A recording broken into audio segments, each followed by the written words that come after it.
True Indeed with you. Holy Circle Gaming. Thank you for rocking with your boy like always. Definitely a privilege and an honor to do as such. Y'all see what we doing. We back at it. Marvel Puzzle Quest. Continuing the series. Off top, my apologies though. I should have had this video done about 4 or 5 days ago, but I had some things happen in the house and household. So off top, keep your prayers for the Mrs. True Indeed, of course. Keep your prayer upon the Mrs. She's getting over a back injury that she had, so I had to make sure I took care of things around the house prior to making this video. So that's the reason why it took me some time to get it up. So if y'all want to know why, that's the reason why. But definitely keep the Mrs. up in your prayers, of course. And we're going to keep it moving from there. Off topic, outside of that, let's go ahead and show you a few things that's been jumping off. Let me show you what's been working with the squad real fast. With the squad, I've been making changes quietly on the fly. I know normally I would show you my changes as I'm making them, but I've been doing a lot of things off cam, so let me kind of let you know what type of changes I made to the team. On the upper half of the team, I didn't make too many changes to the top end of the team. Everybody's kind of stayed put. Daredevil's still kind of the highest rated of the 3 stars. I still have my 3 5-stars working, as y'all well see. But I did make some moves. I did finally go ahead and champion Wolverine. Human Torch is champion as well. Black Panther is champion as well. So I definitely have more champion 3 stars currently. But not too many on the 4 stars. Didn't get a lot of good pulls as far as 4 stars is concerned. So they kind of stayed put. If y'all didn't see, I did add in Wolverine, as y'all well see. On the bottom end of things, I do have that brand new Captain Marvel, and I'm not going to do it on this video, but I will set some time off to talk about the new Captain Marvel that they just added. I'll go over abilities and how it works. Even just the cover that I have for this one, I really like this cover a lot, and it's just one variation of it. So we'll definitely get into that a little bit later on down the line. I will also talk about that new revamped Captain America, that 5-star Captain America. They just revamped it, so I'll definitely get into that as well. Also, we are in Soul Season. It just kicked off today, so it's the top of the season right now. So you got 25 days to kind of grind to get to the top of the ranks. As far as like the shield ranking is concerned, I would definitely say if you're looking to get that Thanos, that 3-star Thanos, this is definitely the way to do it.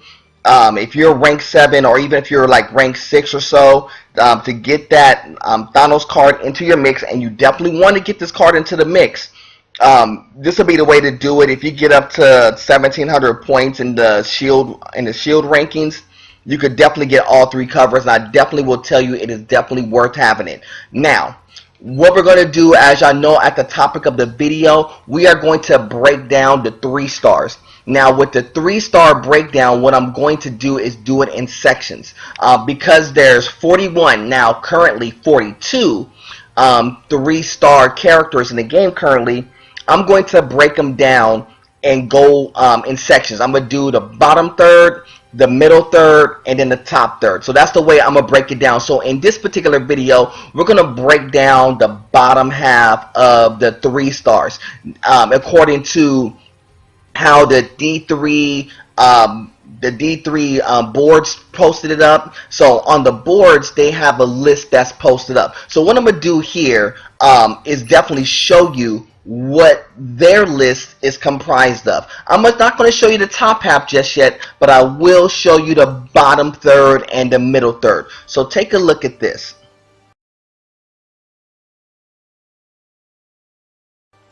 Now, with this bottom third, as y'all well see, here how the bottom third goes. And the one I did not add into the mix, and I will preface this, Thanos is not on this list because when they compiled the list, Thanos wasn't in existence just yet. But I will tell you where Thanos is placed, but I know I will tell you he is not placed on the bottom third. But let me tell you how they rated their bottom third. 41 being Sentry, 40 being Ragnarok, 39 being Spider-Man, 38 being Psylocke, 37 is Colossus, 36 will be Doc Ock, 35 is Punisher, 34 is Squirrel Girl, 33 is Gamora, 32 is Daredevil, 31 is Vision, and 30 being She-Hulk. That's how the threads and the boards put their bottom third. Now, what I'm going to do, I'm going to let you know what my top 3 stars are. And I'm going to do it exactly how they did it. I'm going to go bottom to top though. So, from the bottom, we're going to start off with number 41. Number 41 is who?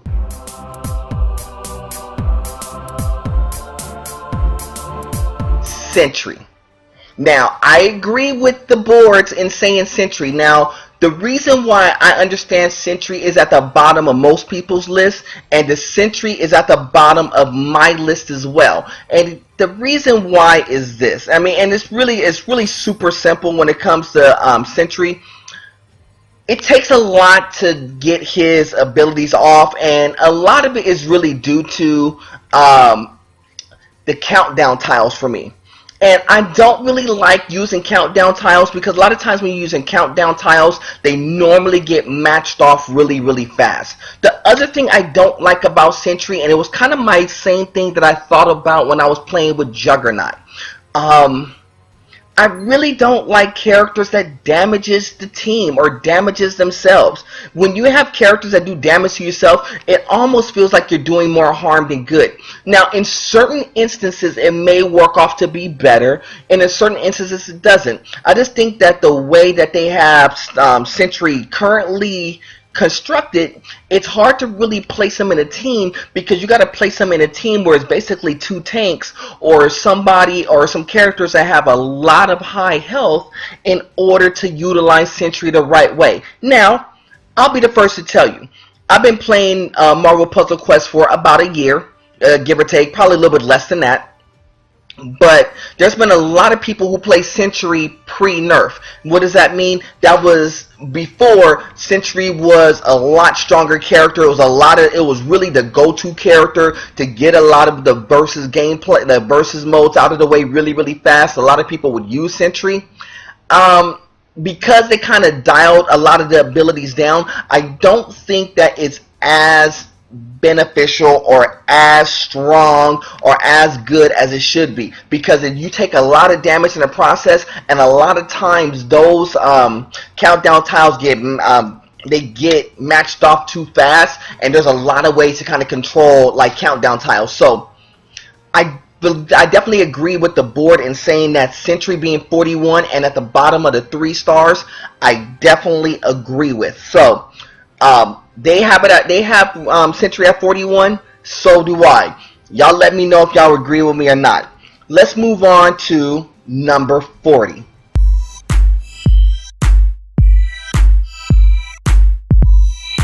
Ragnarok. Now, with Ragnarok, you know, it's kind of tough and it's kind of interesting to say with Ragnarok. There's a lot of good things about Ragnarok, but there's a lot of things that I can understand why people don't use Ragnarok. I'm going to tell you why Ragnarok doesn't get much run now. He does the same thing like Sentry. You know, godlike power, you know, it does damage to the team as well as does damage to them as well as damage to your own team. And I don't like characters that do damage to your own team because I don't think that is always beneficial unless it's in a certain environment. And a lot of times godlike power is cool, but it's very hard to get off because it's 14 gems to get it off. And I just think that it's really tough to kind of utilize godlike power, where if you're in a tight battle or if in a tight race, it's hard to utilize godlike power and know that there's a good possibility you can mess yourself up and lose because you're using this ability. Now, Thunderclap is definitely a good ability too. Now, because it's very quick and it generates a bunch of blues, it helps teams that utilize blue. Now, the way that I would normally use Ragnarok, I would use him with my 5-star Silver Surfer. I used to use him before getting Silver Surfer. I used to use him with Magneto and Storm. The 2-star Magneto and the 2-star Storm, I would use those 3 in tandem to get Magneto and Ragnarok to generate blues for me, and then utilize the windstorm from Storm to kind of get teams out of the way. That's the way I would use Ragnarok.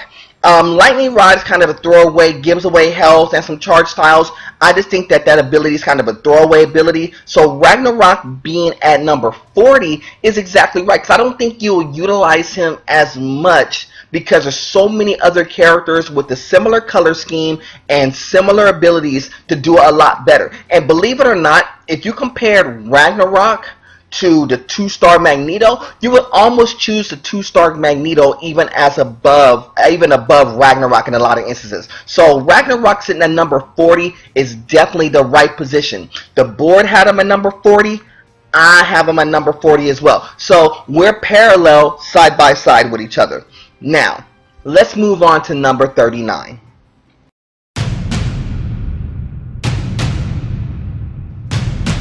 I have Psylocke. Now, why do I have Psylocke as number 39? Now, I know the board has Psylocke at 38. I don't value Psylocke that high, to be honest with you. I know a lot of people have Psylocke valued really, really high. I don't. Psychic Knife is kind of cool because it generates strike tiles. Now, if you're a strike tile player, Psychic Knife could be cool. I just think that, to be honest with you, Psychic Knife, you could get a lot better value off of your reds. There's a lot better characters that you could get a lot more benefits off of red than you would off of Psylocke's Psychic Knife. I just think it's an okay ability at best. Now, Bewilder is kind of cool, but the thing about Bewilder that's really, really tough is that A, it takes 10 blues to get it off. B, in order to keep it in motion, it's still a 3-turn countdown tile. So a lot of times you don't even get the benefits of it. You'll put all those blues in play, put that countdown tile, you'll sit up there on the board for once, sit up there on the board twice, and then it gets matched away. That's how Bewilder happens 9 times out of 10. Tell me if I'm wrong, but I'm pretty sure I'm right in that instance. That's the reason why I said that Bewilder is basically a throwaway, because 9 times out of 10 you're not going to be able to use it. Psychic Knife, because it takes 8, you may be able to use it, but you get better abilities off of that. Now, Psykatana, kind of okay because it gives you an attack tile, which is okay. It's not great. It's not horrible. The only thing good about the Psykatana is that it only takes 6 black gems in order to get it off. So that's cool in that regard, but I don't think it's really enough to really put it higher than what it is. I have her at number 40. And I think it's rightfully so. And I think part of it is due to my gameplay. But I think part of it is I just don't see any of her abilities being super duper fresh. I think all of the abilities combined is just okay. Not great, not horrible, but okay. And that's the reason why I could see Psylocke always being a bottom tier 3-star character. So that's it. That's all I got for Psylocke. So if y'all have any thoughts about Psylocke, y'all let me know. Throw it in the comment section. But that's how I feel. 39, that's where Psylocke sits. Let's go ahead and move on to number 38.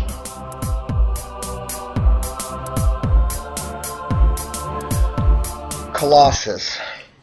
Colossus sitting at rank 38 is tricky, but not necessarily tricky. Yes, I think Colossus is better than Psylocke. I think Colossus is better than Ragnarok. And I think Colossus is better than Sentry. But I don't think that he's really better than any of the characters above him. Here's the reason why.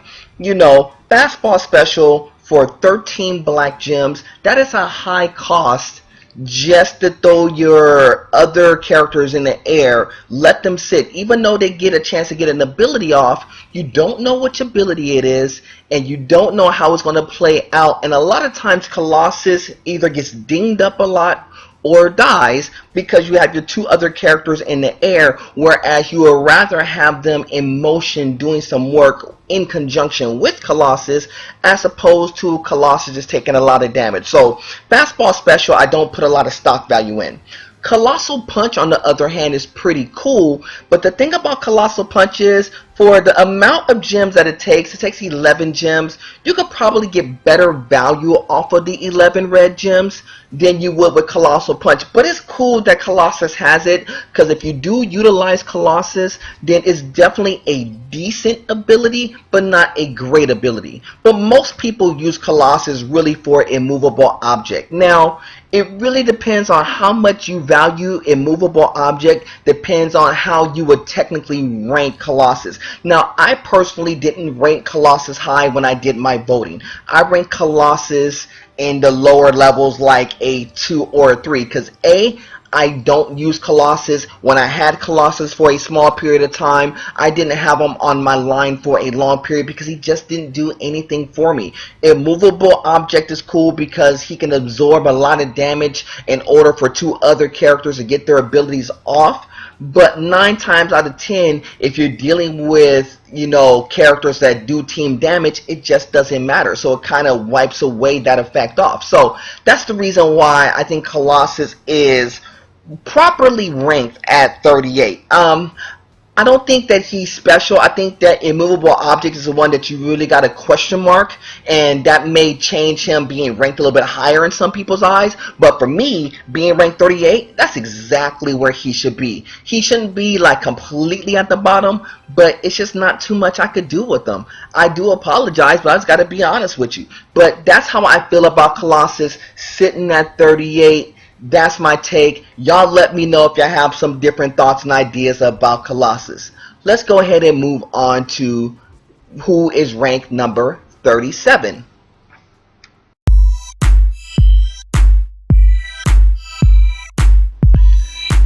At 37, I have SpiderMan. Now, you would think that SpiderMan will be rated higher, and in the previous voting, he was rated in the top tier of 3-star characters. Now, I understand why he's bottom tier now, and it comes down to a couple of things that I mentioned. Usage. And the reason why his usage is not as prevalent is simply because when you have his abilities kind of thrown in a hat, what's wrong with his abilities? You have web bandages, which gives your team health, which gives you a significant amount of team health. So that ability is very good because it could keep your team in the game for a long period of time, provided that they don't start to pick on Spider-Man first because of those abilities. But it's cool, but not great. All tied up, because it stuns, it's kind of cool because it's quick. It doesn't require a lot of gems. 5 blue gems, not bad, because it's a quick pop stun where you can kind of slow some teams down. That's pretty cool too. I mean, Spider Sense is okay as well because you get free projectiles based upon how advanced your abilities in Spider Sense are, which is not bad as well. But what's the problem with this scheme? The problem with the scheme with Spider-Man is he has nothing that is attacking about him. If he had even one ability that gave him attacking, like some sort of attack power outside of just gym matches, he would be a lot higher ranked. The problem that you have is that it's really, you could place him on teams just to be in a pure support role because that's really how they designed them to be. But what happens if your 2 main characters get picked off and Spider-Man is isolated on his own? You could basically call it an L or a very, very long drawn out win, simply because there's nothing you could do to accelerate his attack ratio. You can only get attack off of Spider-Man purely based upon gym matches, and that's not good when there's other characters that are in support that could probably do some of the things that he's doing likely better. But don't get it wrong, I like web bandages a lot, so if you do use Spider-Man, web bandages is good. All tied up is a solid ability as well, but you need something that's attacking in order to get some of these teams broken down to size. Unless you have like some real beefy 1-2 combinations, whereas you don't have to worry about Spider-Man doing anything but healing. But a lot of times it's not the case. With so many other characters that's able to do team damage or able to do high volume health damage to one character, even though Spider-Man can heal them, it does take a lot to get them healed. 12 yellows, combos, that's a pretty high cost to get some team healing done. Spider Sense may buy you some time in that regard, as well as all tied up, but you need something that could really be able to generate the health just a slight bit faster, or give Spider-Man something that's attacking that actually helps the cause to take some of the inflict some damage to opponents, as opposed to actually just like, I'm just going to sit there and take damage, because he is not that high in health, and he's, he absorb, for him to absorb a lot of damage, he just won't stay on his feet too long, and that's the problem that you have with Spider-Man, and that's why I personally have him rated at 37.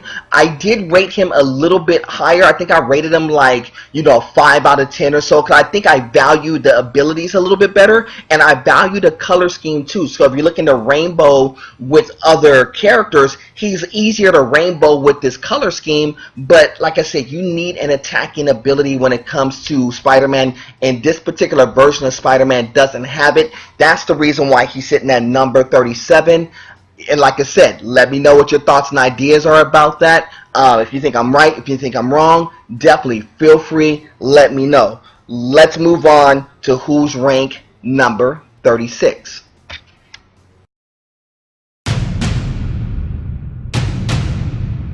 Punisher is number 36 on the list. Now, some people value Punisher, this version of Punisher, a lot higher than what I do, but it's really not because Punisher is a bad character. So don't make it seem like he's a bad character. He just doesn't play to my particular play style. I think some of the abilities that he has is pretty cool. I just don't think that they're overly fresh, if that makes sense, but it just doesn't work for how I play. Molotov cocktail is pretty cool. And so, if you're unfamiliar, and I apologize, I don't have any markups on Punisher. I just don't have a Punisher card to show you. But Molotov cocktail does team damage, and then it gives you a countdown tile. So within 3 turns, it gives you an attack tile, which is kind of cool in theory. But the problem is, even though you get the team damage off, and which that's pretty cool, anytime you get team damage, okay. The problem is that countdown tile, 9 times out of 10, it gets matched because it's never really placed in a spot where it could be masked or hidden for a period of time. The only way you'll be able to max out something like Molotov cocktail and get some play off of it is if you use characters that's able to shorten the countdown cycle and maybe get some counts off of it so you are able to fire it off a little bit quicker. Outside of that, the team damage, okay, at max 700 on the team, you could get better value off of it, but the thing is, it doesn't really cost. I think it's cost somewhere between, I think it's like 7 or 8 black gems to get the ability off. So that's not a big price to pay, but it's not overly fresh because it doesn't have that big punch impact that you would expect it to have. So it's just, like I said, okay at best. Now, Judgment, I kind of snoozed on a little bit, because with Judgment is that it is a board shake, which actually puts a 3x3 wall a little bit bigger at points in time. It's not bad. It's not great, because there's other versions of this board shake we're going to talk about a little bit later on down the line, but it's not bad at all, considering that it only takes about, 8 green gems to get off? That's not bad, because to get a board shake at 8 gems, there's a lot worse things you could do with your green gems than get a board shake. And 9 times out of 10, getting a decent board shake for the 8 gems is cool. Plus, you're going to get a couple of tiles, a couple of action tiles for it as well. I'm not mad at Judgment. The other thing is, with the main reason why you would play with Punisher more so than anything else would be Retribution. Now, the key with Retribution is timing. Timing. Retribution in itself is a very okay ability, just some mediocre damage. Now, using Retribution at the right time could be the difference between you winning and losing, especially if you're going against characters that are high-end 4 stars or high-end 5-star characters that you kind of knock down a little bit, and if you timed it out the right way, you're able to use Retribution to get that character out of the way. That's the way you utilize Retribution, but it's so hard to really break down a high-ranking character to get him down to the 20% threshold in order to fire off Retribution. That's why I said it's hard to put a lot of stock value into it, because you just really don't have a good idea of A, you got to be good at math to know when to use it, or B, you don't know if you're going to actually keep your Punisher alive long enough in order to get Retribution off. But it's really a timing issue, and I know it seems kind of like easy to keep firing off that ability with fire it off with 8 reds, 8 reds, 8 reds. You know, there's a lot better value you could get for the 8 red gems. The only reason why Punisher would be important to me is that if I'm going against a team that's, you know, high 4-star heavy or high 5-star heavy, that's when this character would come into play.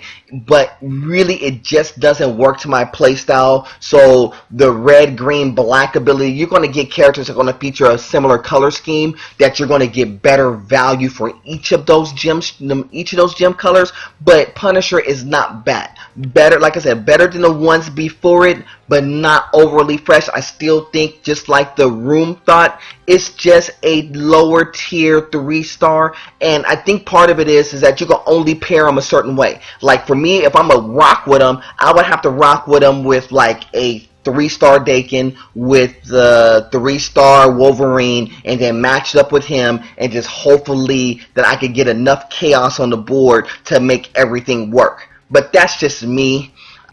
There's other things you could do with them. Maybe rock him with like maybe like a Luke Cage or somebody like that to kind of balance it out that way. You know, there's a few different combinations that could possibly work. Maybe him and Blade. I think Punisher and Blade would work pretty well too, thinking about it. So those are just things that I would just kind of put in consideration. I don't have too much on Punisher. I have Punisher on my line for a period of time. I did swap him out just because I just couldn't work with him too well, and I don't like holding on to characters I don't work with too well. So, and y'all know my line. I have 51 characters on my line, and if a character's not sitting on my line, there has to be a pretty solid reason for it, and that's the reason why, 'cause I just didn't get a lot of run off of it. So that's my thoughts on Punisher. Y'all let me know what you think. Let's go ahead and move on to who's sitting in the 35 slot in your top 3-star characters of all time.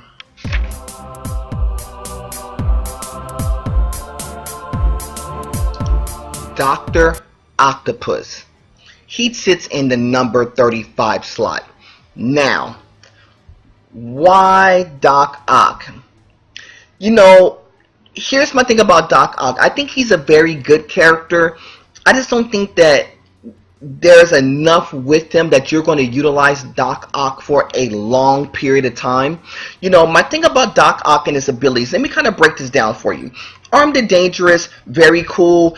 Able to stun an enemy as you go along, does okay amount of team damage. It's okay. It's just when you have to throw out 12 green gems, there's a lot better characters, 3-star characters and certain 2-star characters that you're going to get better value for those green gems. So Armed and Dangerous is okay. It's not great. It's not horrible. It's just a high cost to pay in order to utilize an ability that's just so-so. So I don't put a lot of stock value in Armed and Dangerous when it comes to Doc Ock. Now, Insult to Injury is pretty fresh too, because if you're a tactile player and you'd like to use attack tiles, it's cool to be able to generate those attack tiles when you're matching enemy special tiles. So if you're going against a team that uses strike tiles or attack tiles, using Doc Ock is good in that regard, because at least when you're matching away certain pieces, you're getting attack tiles in regards to it. But it's supposed to work hand in hand with this ability. And the reason why you use Doc Ock is really for manipulation. Now, granted, I know manipulation takes 11 blues to get off. Now, That's a pretty high number for this particular ability, but it's a good thing as well. And the reason why is because A, it gives you a board swap, and sometimes having a board swap can get you out of trouble in a heartbeat. The other thing that's good about this particular version of the board swap is that if there's any protect tiles or any attack tiles on the board, you actually get a chance to destroy any of those, getting them out of the way. That's very, very good, because there's a lot of teams that you go with your Dakin Wolverine combos that you need to kind of figure out how to deal with these attack tiles or these strike tiles. This is a way to kind of take away these tiles in a quick fashion. Very, very good ability, very underrated ability. The only downside to it is it takes 11 blue gems. Outside of the 11 blue gems, I think it's really, really good. But the reason why we have Doc Ock at 35 is simply because it's not one of those abilities that I would condemn special. I just think that manipulation is very, very good. Not necessarily special, but it can get you out of trouble. Is that you just don't, my thing about rating him a little bit lower is that you just don't want to have a character that's really based upon one ability on your team. Because as you progress along, when you talk about your mid-tier 3-star characters and your top-tier 3-star characters, you're going to see that you're going to get a lot better value off of your gems, and you're going to utilize those characters a lot more, because it's not just going to be one ability that's going to be useful. You're going to get usefulness out of 2 or 3 abilities when it comes to the mid-level and top-level 3-star characters. Now, the gem combination is pretty okay, green, blue, black, but you're going to see similar variations. You have other characters that utilizes green better, other characters that utilizes blue better, and other characters that utilizes black better. So putting Doc Ock in the lower tier is right. I'm not saying it's wrong. He is better than some of the aforementioned, 3-star characters that we talked about already. I just think that I wish that you could get a little bit more value off the Armed and Dangerous, whether you take down how many gems it takes to utilize it.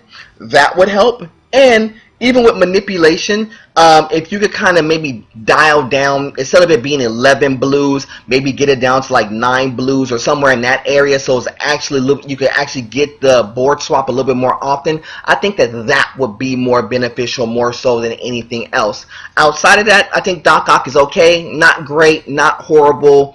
Lower tier, that's for sure, but better than some of the lower tier characters as we mentioned. Cool. Let's go on to who's ranked number 34.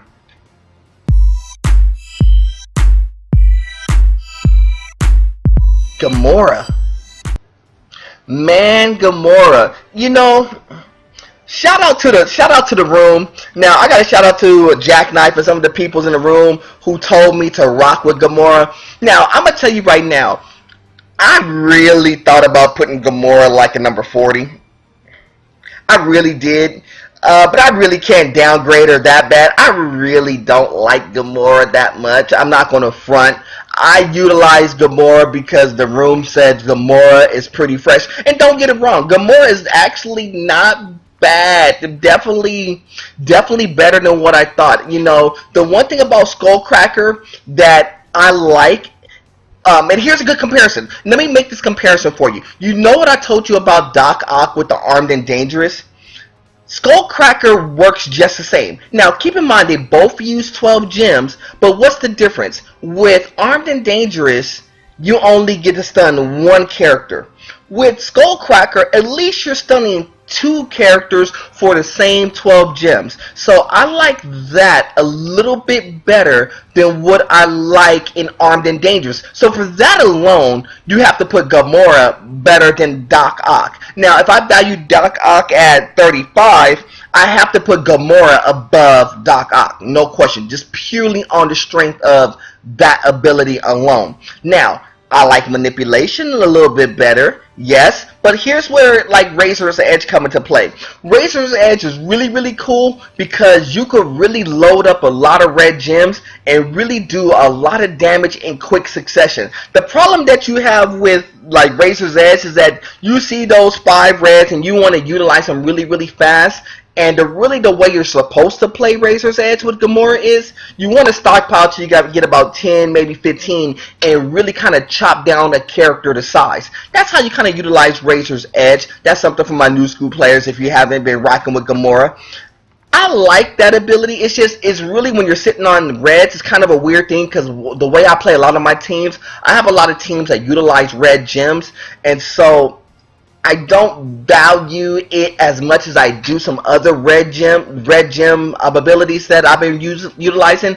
But don't make it seem like it's bad. It's actually underrated too, only because you're getting very good value for Razor's Edge. Now, bad reputation, that's pretty fresh, even though it takes a lot of black gems to get off. But to be able to convert yellow tiles into, convert a yellow tile into like a strike tile for every 4 that bears her symbol. Now, if you have a Gamora that kind of has, if you have a board that has a lot of Gamora symbols, you can throw a lot of strike tiles out there pretty fast. So when I'm running strike tile teams, I can utilize her with Iron Fist and maybe like Black Panther, and that combination has been working for me pretty well, to be honest with you. And so I like bad reputation. So it's not as bad as, not as bad as what I thought.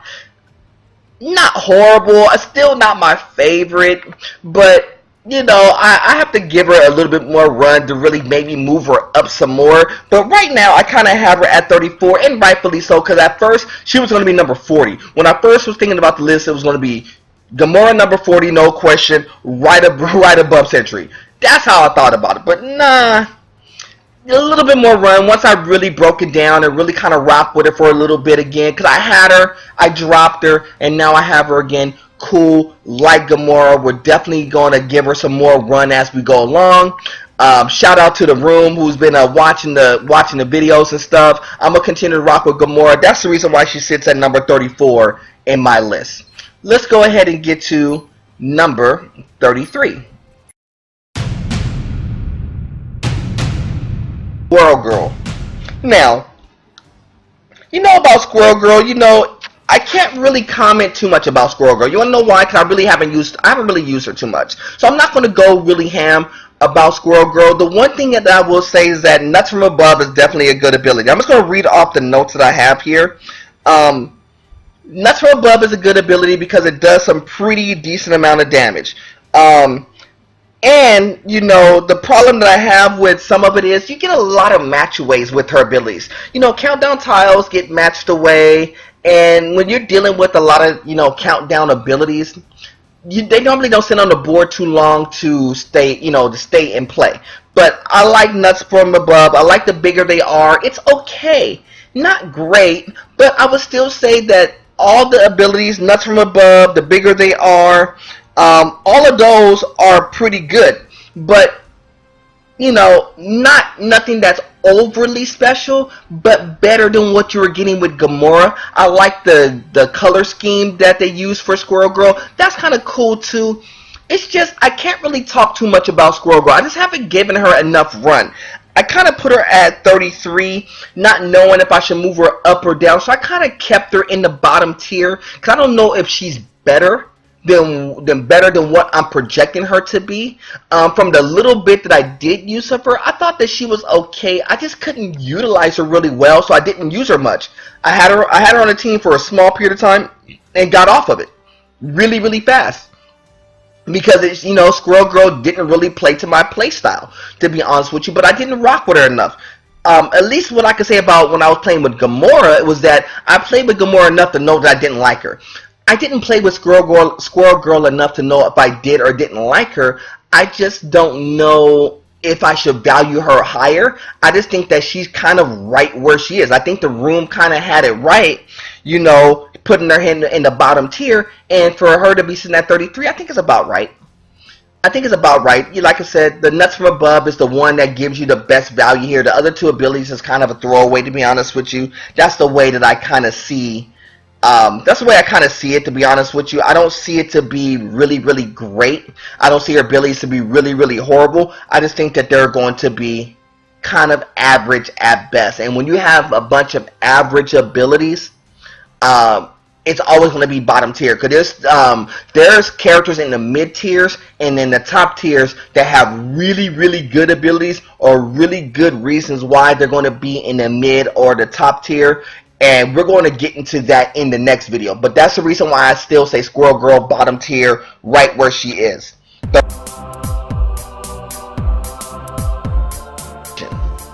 Now, I know a lot of people, and on the boards, if you saw, a lot of people valued Vision a little bit better.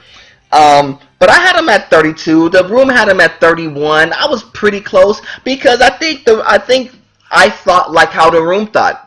You know, going from, you know, light to kind of protect yourself, then going from heavy to do, you know, stronger damage, I think it's okay. It's just when you're talking about Vision, it's just really hard to kind of pair him with other characters, because the abilities that he uses is really for himself. And so if you only have two of your abilities that's really just for the character themselves, it's hard to kind of place him with other characters unless you place him with two tanks and kind of let Vision kind of do its thing. I don't, like I said, I don't have the reason why I don't have Vision on there and I rock with Vision for a period of time, because Vision is a tough character to work with, because it's a tough character to kind of place, it's a tough character to kind of like team up. I know a lot of people have some good team ups, and if y'all have some good team ups with Vision, let me know. I just don't value these abilities really, really high. Maybe a little bit better, because when you get the, you know, the light, you get an additional ability, and when you go heavy, you get additional strength where you could really do some damage to the team. That's cool, but it's not great. I mean, and this is why I said this is my problem that I had with Squirrel Girl and Vision. You know, I don't know if I should have flipped them. I don't know if I should have kept them the same.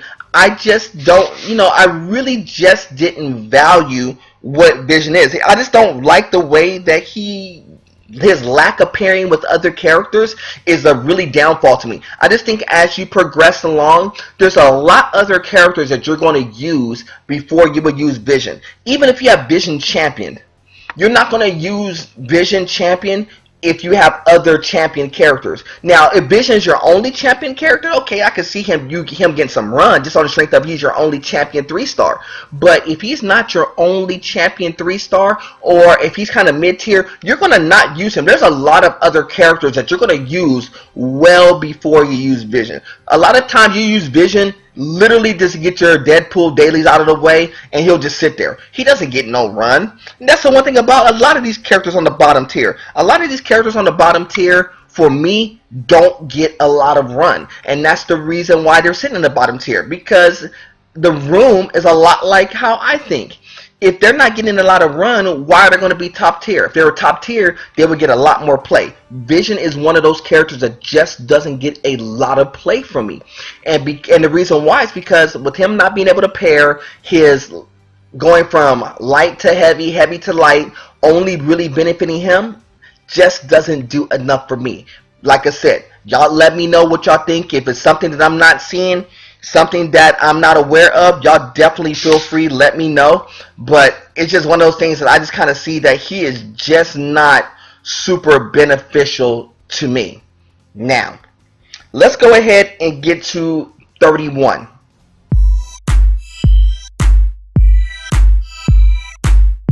It's Beast. Now, I know y'all thinking like Beast, bottom tier, really is not in the bottom tier when it comes to the room. A lot of people value Beast a little bit better. I don't. I'm gonna be honest with you, I don't. I utilized him just recently for a story mode, and he got a little bit of run, but I don't really value him that much.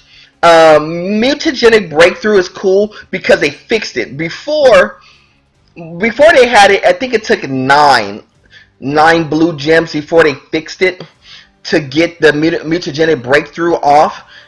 At 6 is you getting better value for your blue, so I guess it's a little bit better, but it's still super random. You don't know if you're getting a strike tile, projectile, or attack tile, and you don't know where they're going to place, so it's too random. But because you could get it at 6 blue gems, you can probably get it off pretty quick, especially if you have a character as paired with it to generate some blues for you. You can utilize it. Now, having that in play utilizes like Animal Inside, and I think that's where it comes into play. Animal Inside is kind of cool because it does some team damage, and it destroys, it gives you a board shake. It does team damage. It's good in that regard. So I like Animal Inside. It just doesn't do enough team damage for me. But the board shake is kind of cool. I'm not going to front. I like the board shake because the board shake kind of cracks in, randomly. So you just never know where it's going to break. But at least the board shake is cool. So you never know how the tiles are going to cascade for you. That's pretty fresh. But really what you're getting for a beast, the real one, is the health to all the allies. Now, you value him better. He's like a better version of Spider-Man. Now, granted, you're going to get better health off of Spider-Man for your yellow gems, but because Beast actually has attacking abilities, you can utilize his health abilities. You can utilize his health abilities better than what you can utilize with Spider-Man's health abilities. So that's the reason why that you'll be getting really, really good ability from him versus what you get in Spider-Man. And that's why I valued Beast higher than Spider-Man. That's why I kind of got him at 31, because I think that he's not mid-tier. Man, he may be mid-tier. I just don't have him as mid-tier. I just think there's some other characters that I value higher than Beast. That's why I put him in the bottom tier. But it's not like he's a bad character at all. He's definitely a solid character. All 3 abilities, like the Animal Side is pretty good for a team damage ability. Medical Marvel is really the reason why you're going to sit on him. And to make both of those work, you have to have Mutagenic Breakthrough. But I think Mutagenic Breakthrough is kind of a throwaway because it's just too random, to be honest with you. Now, it's okay. Him sitting at 31 is exactly where I have him. I know the room has him higher, but I have him at 31. And that's, I think, where he's at the right spot. Y'all, again, let me know. See where his placement is on the board. See where I have him placed. And then we'll kind of come up with a composite from there. But that's where I have Beast. Ranked 31 on the bottom half of top 3 stars. Top 3 stars in Marvel Puzzle Quest. Let's go ahead and get to number 30. Now, on the rounding out the bottom tier would be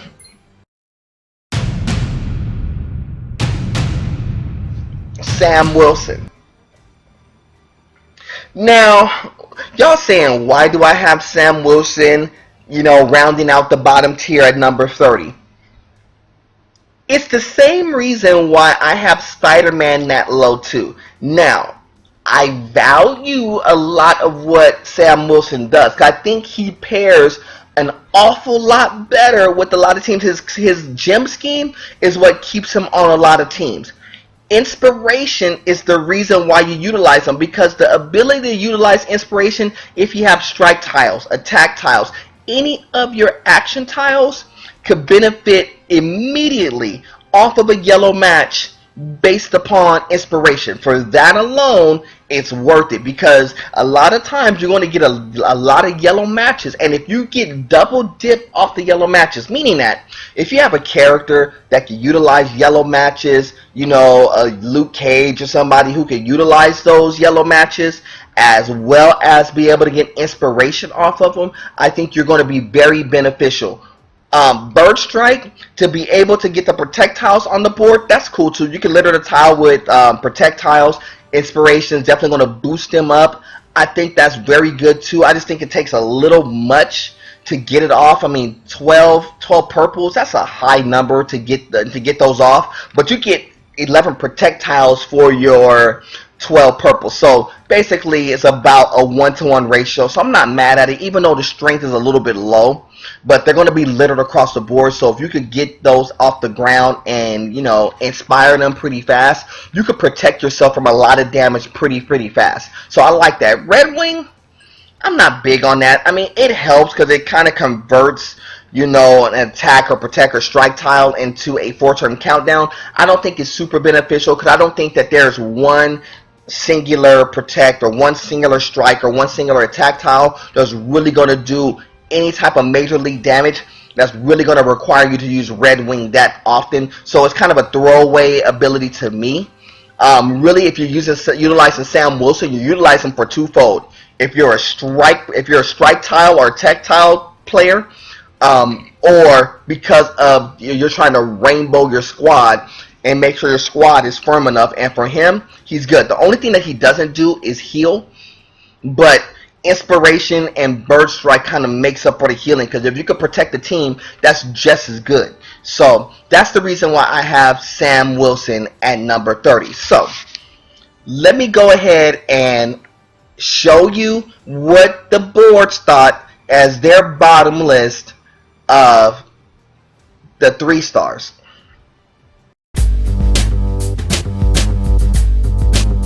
Yes, sir. Now let me show you what my list of the bottom 3 stars. Yeah. So let's recap. Sentry, number 41, definitely no question. Ragnarok, 40. Like I said, he doesn't get a lot of run after you kind of transition from your 2-tier squad to your 3-tier squad. Psylocke, okay, nothing special, sitting at 39. 38, Colossus, like the immovable object, but not really crazy about it. Just not enough that you could do with him. SpiderMan, 37, definitely, I think you get a lot of value for the health. He just needs to have an attacking ability to be a lot higher. Punisher, 30. Retribution is the ability to go to there. Outside of that, very hard to kind of pair up with other teams, but let me know. I haven't really dealt with them too much, but let me know. Doc Ock, manipulation, key ability, don't sleep on that. If you have him, if you're transitioning from a 2-star team to a 3-star team, if you're sitting on the Doc Ock, definitely give him some run if you're running against teams that utilize the strike tiles or protect tiles. 34 with Gamora, like I said, starting to grow on me a little bit. Let me kind of rock with her a little bit more. Maybe I put her higher on the list at a later point in time when we revisit this list again. 33, Squirrel Girl. Like I said, haven't played her enough. Don't know if she should be higher. Don't know if she should be lower. Nuts from above is the ability that is the go-to there. Vision at 32. Slightly better than Squirrel Girl. I just don't hold the density light or density heavy and in high regard, to be honest with you. I think that those kind of wash apart because it only really benefits him, to be honest with you. But I have him at 32. 31 with Beast. I think Beast is a great card, but I do have him as bottom tier. I just think that he's better than certain ones on the bottom tier. I think he is better. I think he's a better version of Spider-Man, to be honest with you, especially when you have everything maxed out. That's the reason why I say that he's good, but I still think that he's bottom tier. I think there's other characters when we discuss it is going to be higher than that. Then rounding out is going to be Sam Wilson. I like Sam Wilson a lot. Don't get it fooled. I like the way that you can rainbow Sam Wilson with a lot of other teams and make your team stick very, very well. Inspiration is key to a lot of characters that you're going to be running across the game. But I still think that he's still bottom tier, maybe mid tier, something that we could discuss. So that's the bottom tier, y'all. Y'all let me know. This is part 1. We're going to do part 2 and part 3 in fairly short succession. We're going to get those up pretty shortly as well. But that's the bottom tier as well. Let me know what y'all think of the bottom tier. If y'all thinking I'm right, y'all thinking I'm wrong, if y'all have any suggestions, y'all let me know. One other thing before I sign out. I heard what y'all was saying on the boards, and I heard what y'all was saying in the comment section. So I think what I'm gonna do is this. I think what I'm gonna do is this. I think I'm gonna set my own team. I think I'm gonna go ahead and establish my own Marvel Puzzle Quest team, but I want to assemble it with all of you. So if you're down to rock with a Marvel Puzzle Quest team with your boy, let me know. Put it in the comment section to say that you want to rock with the Marvel Puzzle Quest team with me. And what I would do, if I get enough people, because we're gonna to get a good solid team, to get good solid benefits, I need at least 10 people. I need at least 10 people to get a good solid team running. So talk to your other people who play Marvel Puzzle Quest. Get them on. Have them check out some of the videos if they want to. But if they want to get onto a solid Marvel Puzzle Quest team, let me know. Put it in the comment section. Once I get 10 people in the comment section to say that they are down to be on the team with your boy, I will go ahead and set up that Marvel Puzzle Quest team, and I will let y'all know to sign in, all the information. I just want to make sure that we get at least 10 of us rolling. I don't care if you're new players, I don't care if you're veteran players, I don't care if you're way above what I'm doing or just starting off. All I need is at least 10. The max is 20. So if we get 20, I'm going to cap it off at 20. But I need at least 10 players who are going to do just one thing.